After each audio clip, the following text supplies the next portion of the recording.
A very warm good afternoon to one and all gathered here. We welcome you all for Dr. C.K. Prahalad Annual Lecture Series at KCT in conjunction with CII's India at 75 and Young Indians. We invite our joint correspondent Mr. Shankar Banavarayar, past National Chairman of Young Indians and the member of CII Council on India at 75 to welcome the gathering.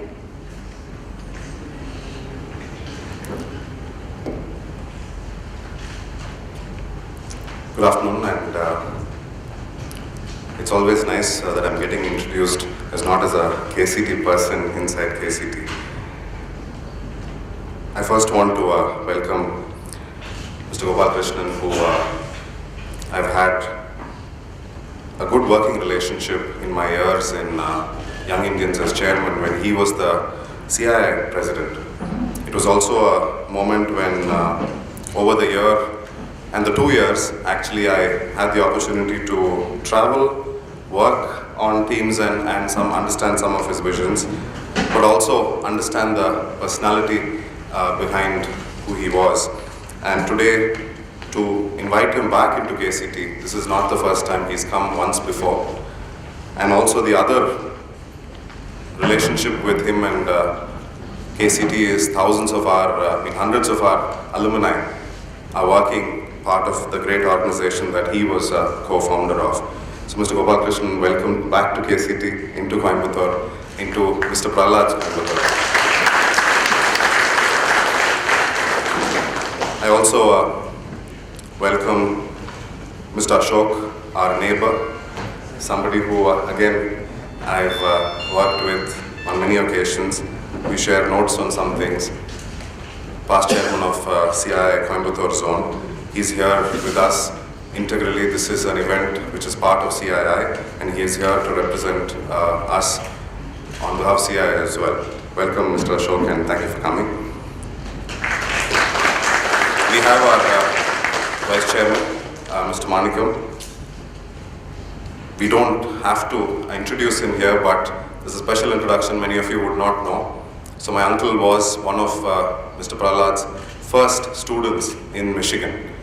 And his relationship with Dr. Prahalad continued till almost the last, and he still keeps in touch with the family, has many memories, and he will talk to us as a student, as somebody who's worked with him.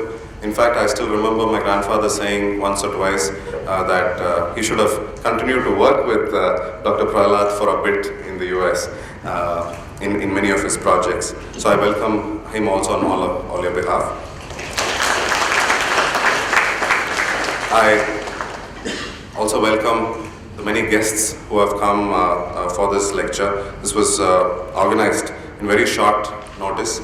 That's also because this week, as many of you actually wouldn't know, August 8th is the birthday of Dr. C.K. Prahalad, and India at 75, which I'll talk to you about a bit now, celebrates or marks this week as India at 75 week. And the whole week there are going to be talks, lectures, conferences all over the country, very many places, very large events as well. As a prelude to that, and also to accommodate Mr. Gopalakrishnan's dates to come to Coimbatore, we are having this event today as a precursor to the India at 75 week. I think you must be all thinking, what is India at 75? India at 75 on the 60th year of India in New York, in an address, Dr. Prahalad presented a vision for India.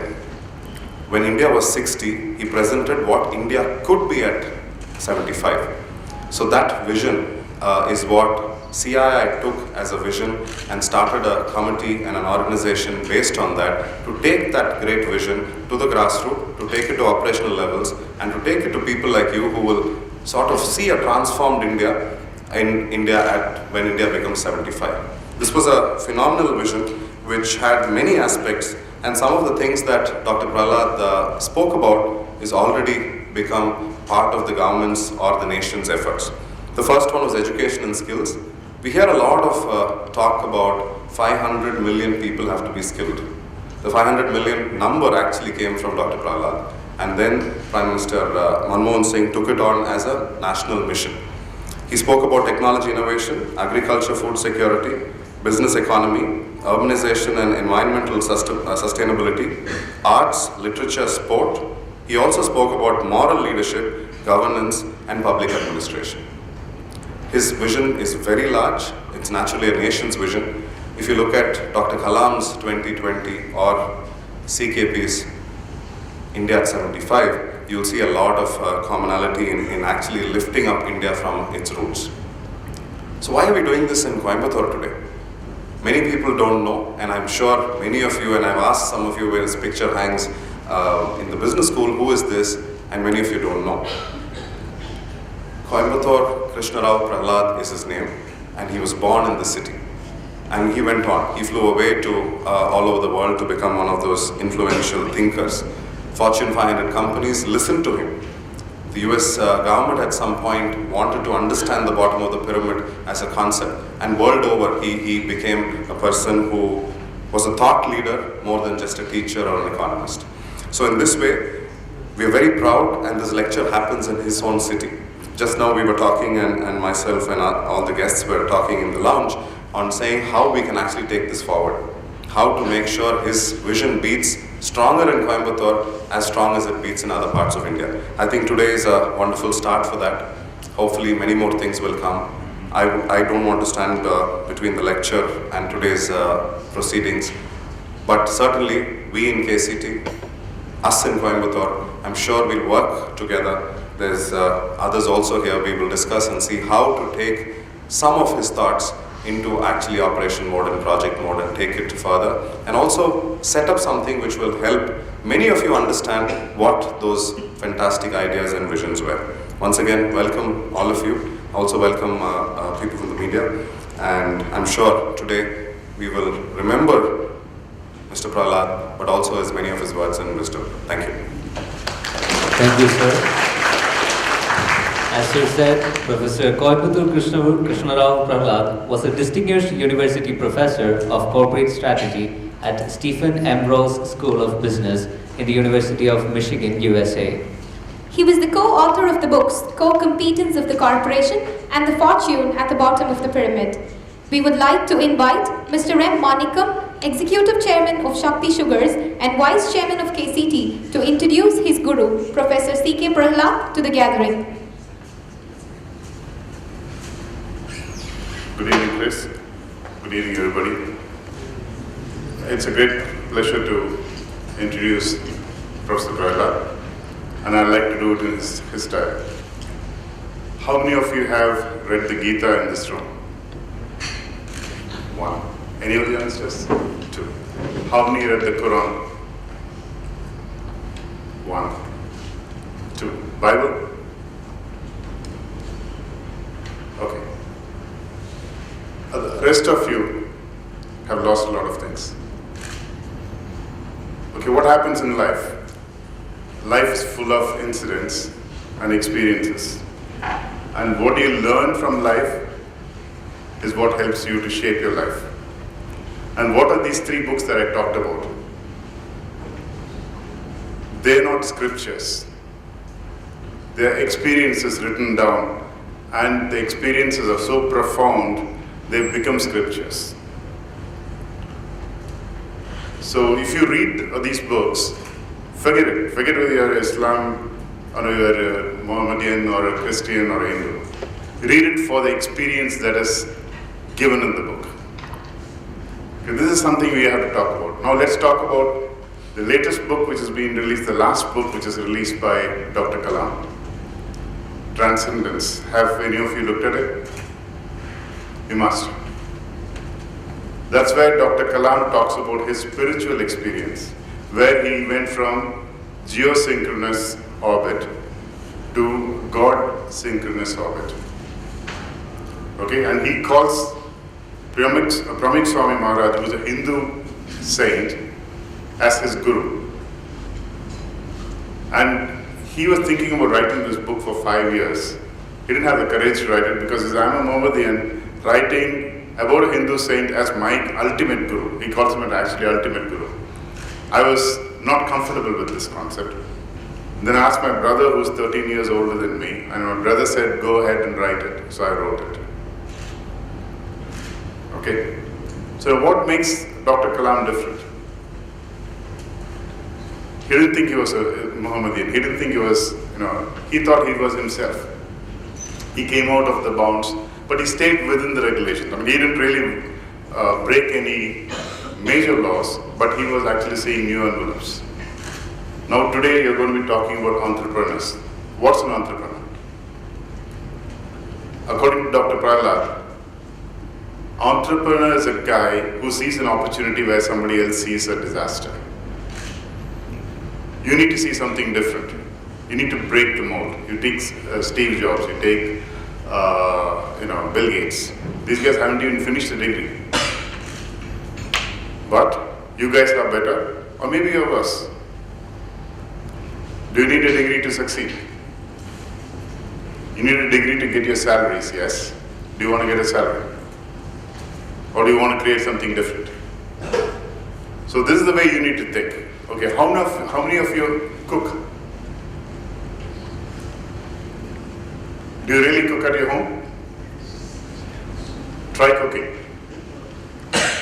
It's a fantastic concept. I mean, you get scheduling. You forget salt, the food is bad. You forget when to put the salt, the food is bad. You can't just, after putting an egg on this thing, can't run for the oil. You need to schedule, you need to actually plan, you need to have an execution plan. Very simple, but it gives you a profound knowledge. So what we talk about, when I was in class, 16 weeks, I was actually taking a seminar under him. It is a disaster. I mean, it's like evening 7 o'clock to 10 o'clock. So that's the last class. He will go until 12. So every week he will give us 600 to 800 pages to read of books. So those books will be put on the notice board. We need to go beg, borrow, steal, get those books, read them, and come prepared to class to debate those books. 30 of us versus him, with 600 pages of reading material on which you can get questions any which way. Every week for 16 weeks. At the end of the 16 weeks, we had covered 10,000 pages. And not light books. Believe me, it's really hard work, but then your mind just blows open. So today, don't look at your syllabus. Don't look at what you're doing. Look at something else, what you want to be at 40 and what he calls fold the future inwards. Don't look today and see where I want to go. Decide where you want to go and see how you're going to regress the path back. That's easier to do than to start climbing. You'll miss a lot of steps if you try looking at a target and working on it. So this is something we are really going to look at it. And today I'm glad that my 5 minutes are up. I don't want to take more than 5 minutes. And today I'm very happy to have Chris here. He's in the Thinkers 50. There is a list called Thinkers 50 published every year in the world, where people who have come out with profound concepts for the year are identified. And Dr. Prahlad was twice in the Thinkers 50. So I'm proud to have the opportunity to introduce Dr. Prahlad's concepts here. Very short period, but I hope I've done justice. And I'd like to return the floor over to Chris. Thank you. Thank you, sir. We have with us a distinguished delegate who is the co-founder and former vice chairman of Infosys Limited. He's one of the past presidents of CII and also a member trustee in India at 75 Foundation. It's a pleasure to invite Mr. Ashok Bhaktavasalam, past chairman CII, to introduce Mr. S. Gopalakrishnan to the gathering.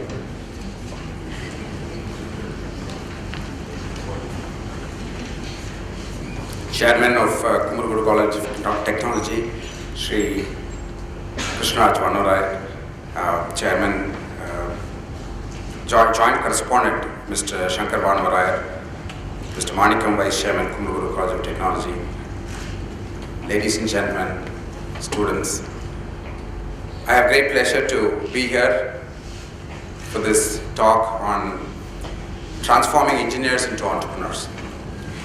I couldn't think of a better topic to be presented in this age where India is looking forward to becoming the future economic power that our former President Dr. Kalam envisioned. On behalf of CII, I'd like to thank Mr. Krish Gopal Krishnan for having been here, for accepting the invitation to be here and address the students and faculties here. It's a right topic presented by the right person at the right place at the right time. How many of you in the audience want to become entrepreneurs? Please raise your hands. Good. So, Chris, you have an eager audience. And so for some of you who did not raise your hands because you're probably not sure or probably you think it's not in you to become an entrepreneur, let me tell you that the need for today's need, the greatest need is not only for an engineer who knows his fundamentals and has a passion for the engineering discipline, but also the entrepreneurial engineer. There is a huge and crying need for intrapreneurs within organizations. And I speak from my own experience, being part of the IT industry, which is in the throes of so many convergences, including social media, mobile, analytics, cloud computing. Today, any company would desire to have an engineer who has an entrepreneurial trait in him. So therefore, whether you want to become an entrepreneur or not, I couldn't hope for a better opportunity for you to learn how to do that, to establish yourself in that mode from none other than Mr. Krish Gopal Krishnan. Sorry for the cliche. He is somebody who does not need an introduction, but I have to do my duty because CIA called me to do this. Senapati Krish Gopal Krishnan served as the Vice Chairman of Infosys from 2011 to 2014 and as Chief Executive Officer and Managing Director from 2007 to 2011. Chris is one of the co-founders of Infosys. Recognized as a global business and technology thought leader, he was voted the top CEO in Institutional Investor's inaugural ranking of Asia's top executives. He was selected as one of the winners of the second Asian Corporate Director Recognition Awards by Corporate Governance Asia in 2011. Chris was also selected to Thinkers 50, like Mr. Monica mentioned, an elite list of global business thinkers in 2009. He was elected President of India's Apex Industry Chamber, the Confederation of Indian Industries for 2013 and 14, and served as one of the co-chairs of the World Economic Forum in Davos, January 2014. In January 2011, the Government of India awarded Mr. Krish the Padma Bhushan, the country's third highest civilian honor. He serves on the Board of Governors of Indian Institute of Technology Madras and the Indian Institute of Management Bangalore. He is Chairman of the Board of Governors of IIIT Bangalore and is also on the Board of Trustees of the Chennai Mathematical Institute. Chris holds Master's degree in Physics and Computer Science from the Indian Institute of Technology. I now welcome Mr. Krish Gopal Krishnan.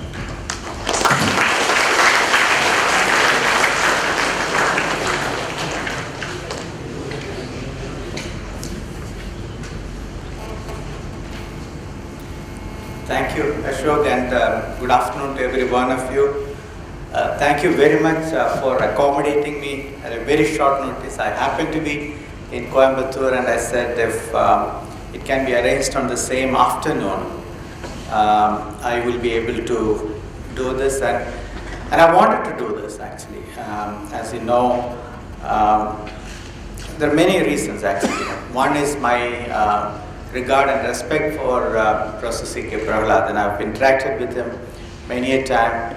You know, he's one of those people who actually said Indian industry should think big. Indian industry should think of becoming multinationals, and he used to hold workshops every single year for business leaders in India.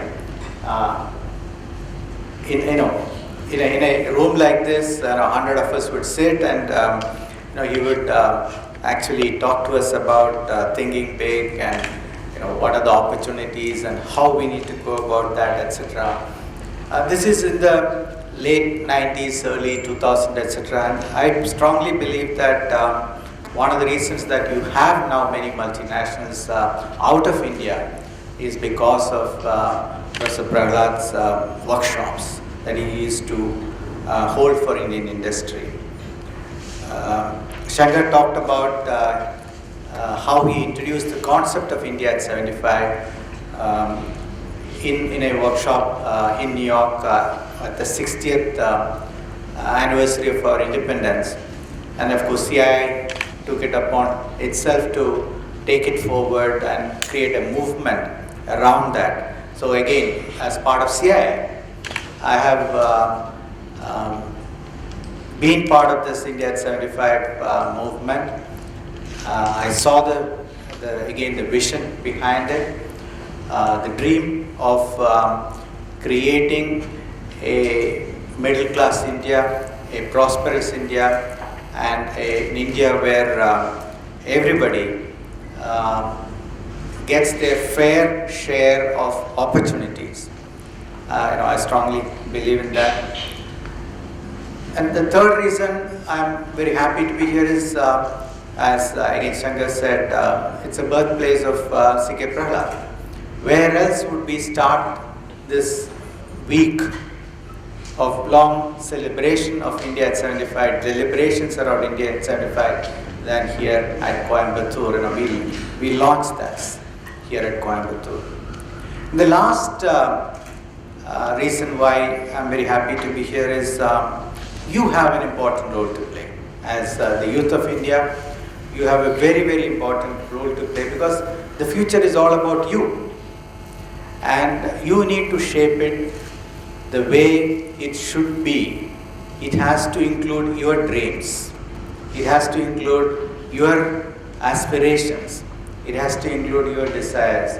And the best way to do this is actually be part of this movement, part of shaping this, part of creating the India of 2025.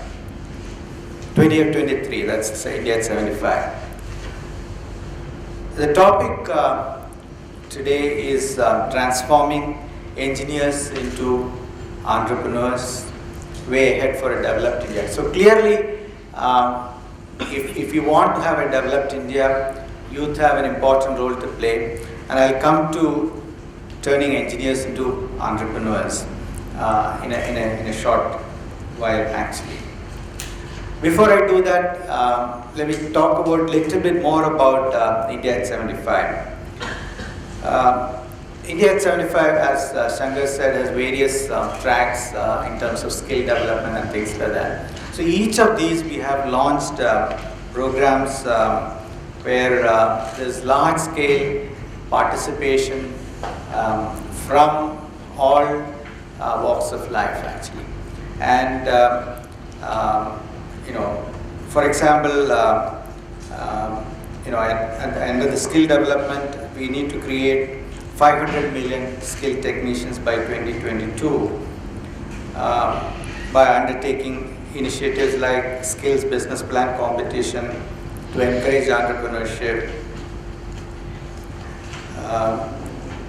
including private sector in the skill development, running career counseling and job fairs across the country.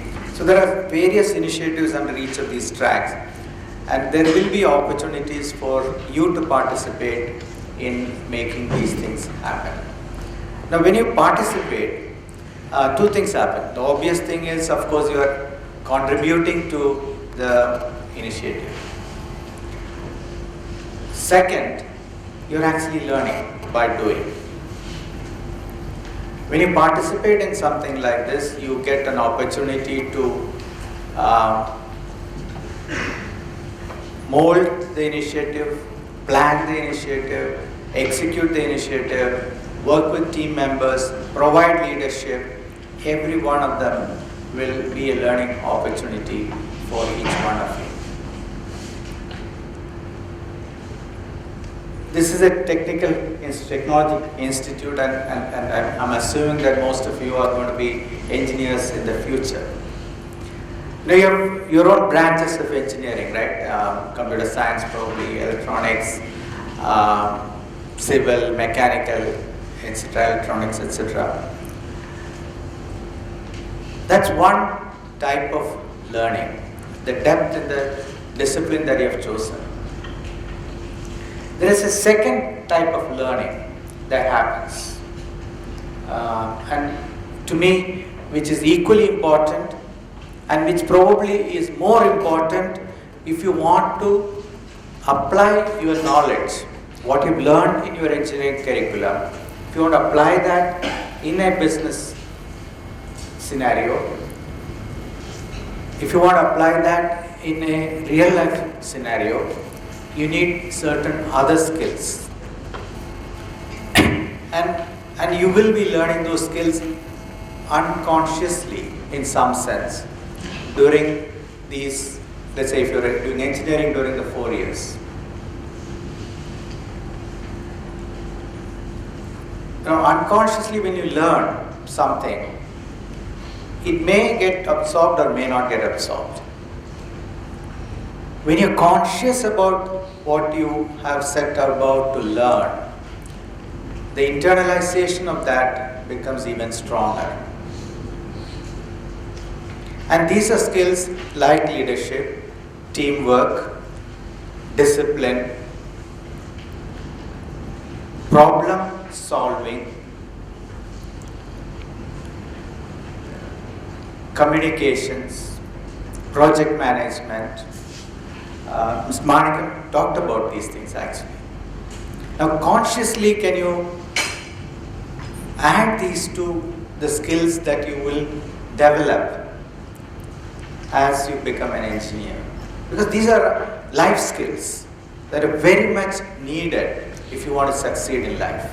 If you want to become a good engineer, if you want to become a business leader, these are skills that are definitely required.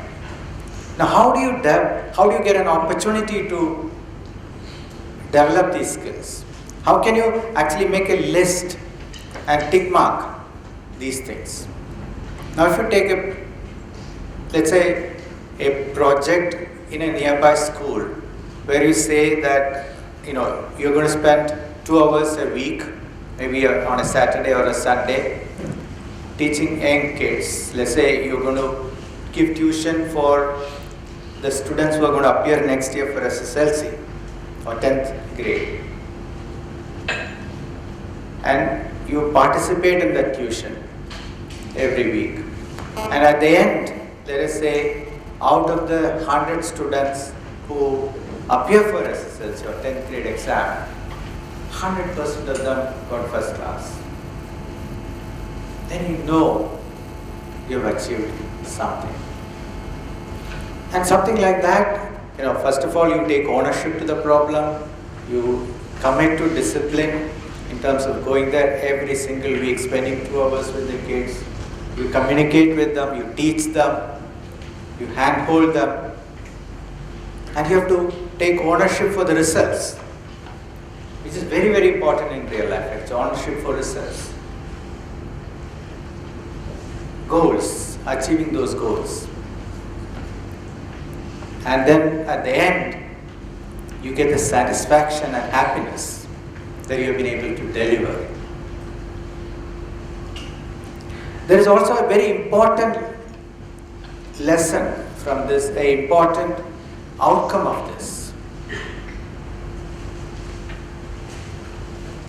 How does something become internalized? How does something become a lifelong strength for you? Something that brings you happiness, something that brings you satisfaction, becomes actually reinforced and becomes a habit.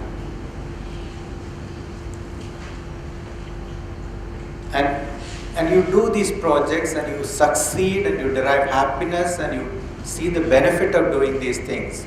It actually becomes a habit. And then in future, in any situation, in the business situation, in social life, in politics, in anything, any field you go into, you automatically will exhibit the same behavior. You will exhibit the same habits. And I'm telling you, you will become successful in those fields, in those endeavors also. Because it becomes a habit. That's what you will do again and again and again. Because it brings you happiness, it brings you satisfaction. This is the opportunity that you have when you participate in a movement like India at 75. Success is not about you. Success is about the people around you becoming more successful because of you. That's what success is all about. Define your success in terms of the ability to bring successful outcomes for people around you. Make people around you become successful. Automatically you will be seen as a leader. They will look up to you. They will look up to you for support. They will look up to you for advice. They will look up to you for leadership. And automatically recognition will come as an outcome of this. Automatically appreciation will happen. And that's what is important in life. Now when you then come back to the topic, transforming engineers into entrepreneurs. To me, an entrepreneur, of course, in the narrow definition of an entrepreneur is somebody who starts a business, runs that business and takes the risk of starting a business. But the broader definition of entrepreneurship is somebody who takes the initiative. Somebody, when she sees a problem, actually says that this is a challenge I'm going to take as my challenge. I'm going to find a solution and I'm going to participate in implementing that solution. I'm going to solve this problem. I went to Hubli for a leadership development program called LEAD, run by the Deshpande Foundation. And they had a wonderful slogan which I really liked. It says, complaints start with you, solutions start with I. If you see something and you complain, something wrong, and you complain, that's what normally everybody does. Now, nothing happens. The problem doesn't get solved because you say it's somebody else's problem, it's not your problem, and the problem continues.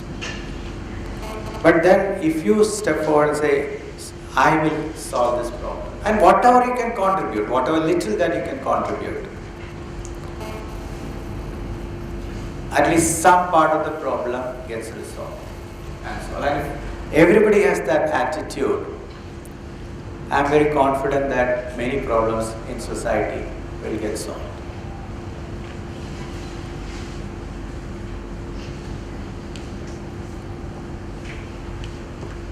Now I want to kind of switch tracks very quickly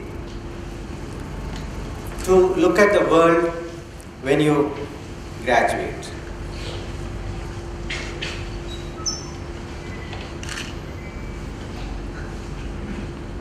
I graduated almost 35 years back. I got to introduced to computers almost by accident at IIT Madras.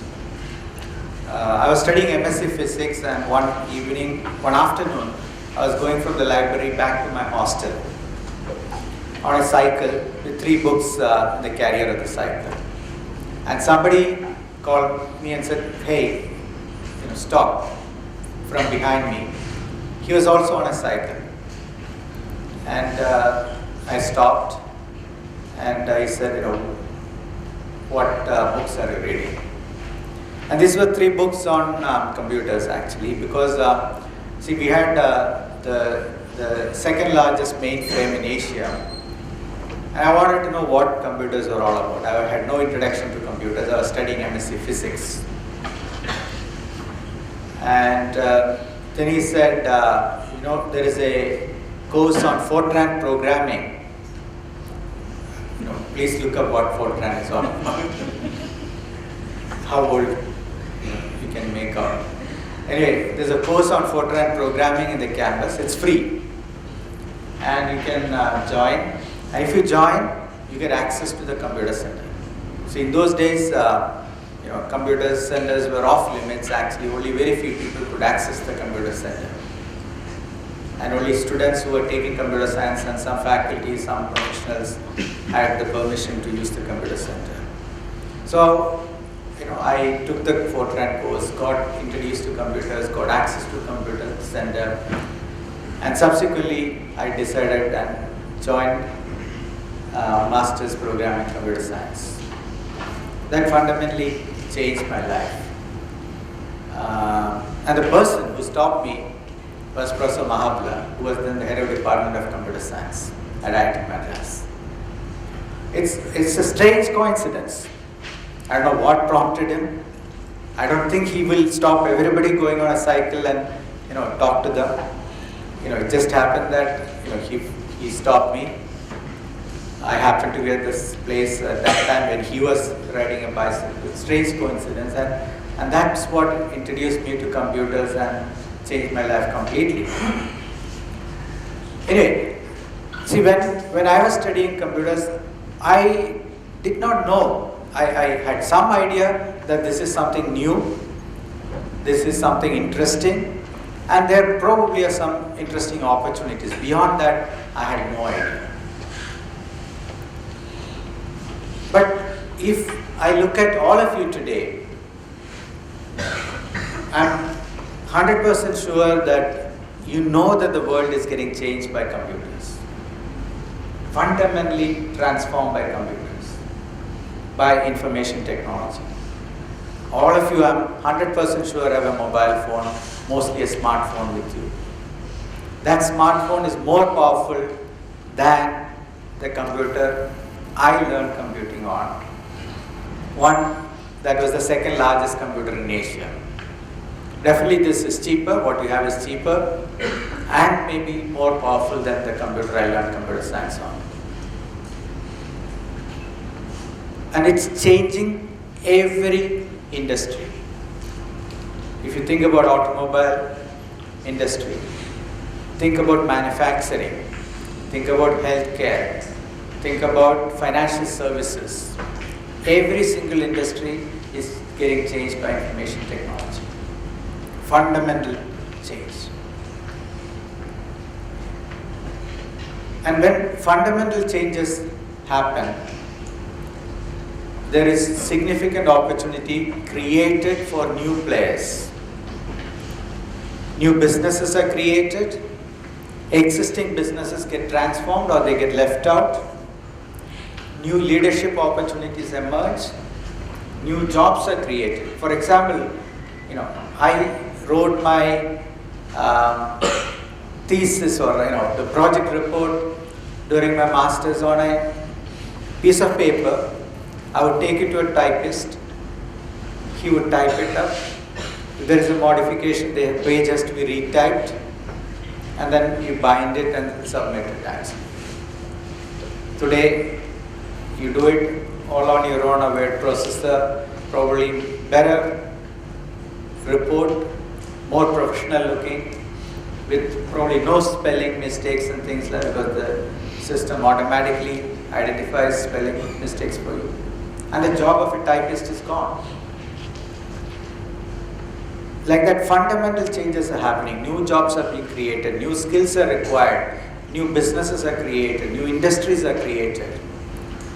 That's the world you're going to graduate into.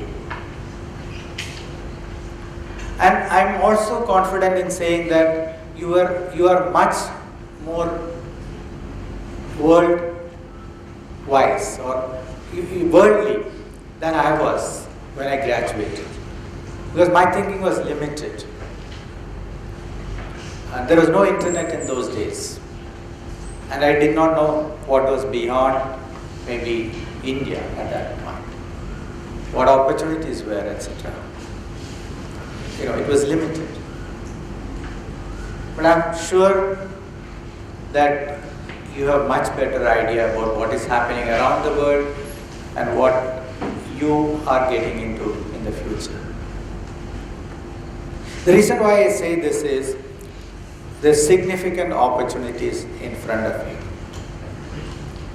If you have the problem-solving skills, if you have the right attitude, if you have the right set of habits, the right set of skills, the probability of success is significantly higher.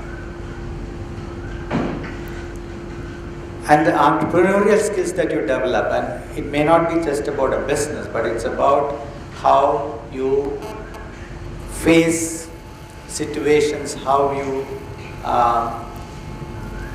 face life, how you behave in a business environment, clearly will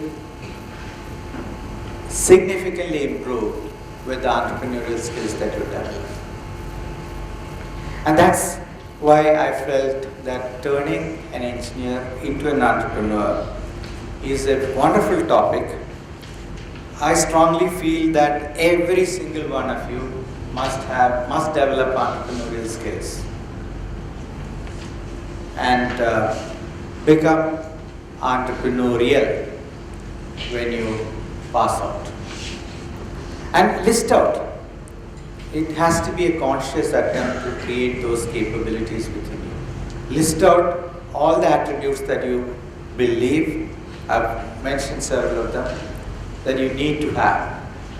And find opportunities to learn about those capabilities, to develop those capabilities, and to have the confidence that you have those capabilities and make it into a habit, so that it gives you personal satisfaction and happiness, so that it becomes a habit. That is very, very important, to make that into a habit. And I'm very confident that you will be extremely successful in whatever you do in the future.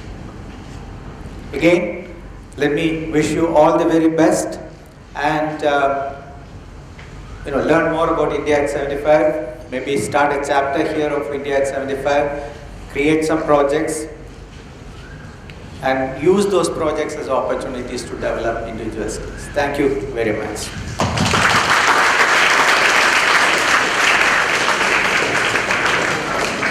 Thank you, sir, for the inspiring session.